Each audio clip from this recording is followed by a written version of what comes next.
It's another exciting day of winter sports in Italy. Our Karling Donoghue joins us now in studio. Karling, what's happening so far in the Olympics? Rianne, plenty of action in Italy. We saw lots of events yesterday, plenty more today.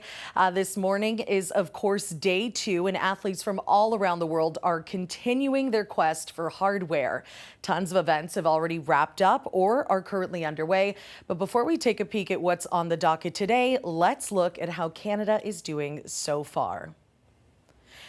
Canada started day 2 with 1 medal under our belt, and that is thanks to Quebec native Valerie Malte, who placed 3rd in the women's long track 3,000-meter speed skate. Her bronze medal marks the first individual piece of hardware for the 35-year-old who set a record in the last Olympic Winter Games in Beijing, becoming the first Canadian to win medals in both long and short track relay speed skating. Canada's women's hockey team kicked off their journey to defend their gold medal yesterday evening, getting an early taste of success. The Canucks beating Switzerland 4-0 in their first match of the Olympic Games. Toronto's own Natalie Spooner and Daryl Watts scored for Canada, as did Sarah Fillier and Julia Gosling. Canada was supposed to open these Olympic Winter Games on Thursday, but the match was rescheduled due to a norovirus case impacting the Finnish team. That's multiple cases there and 1 on the Switzerland team.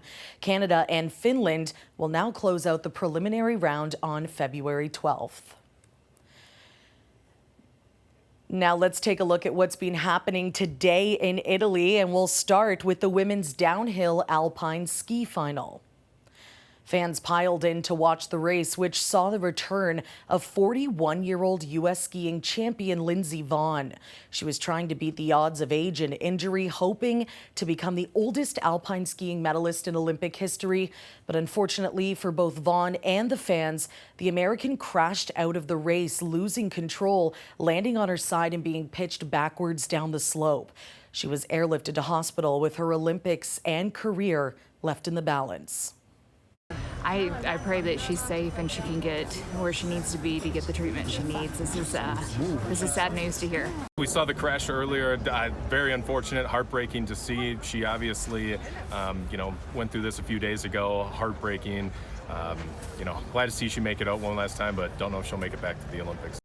Now, there are a few chances for Canada to win some medals today, including in the team figure skating final.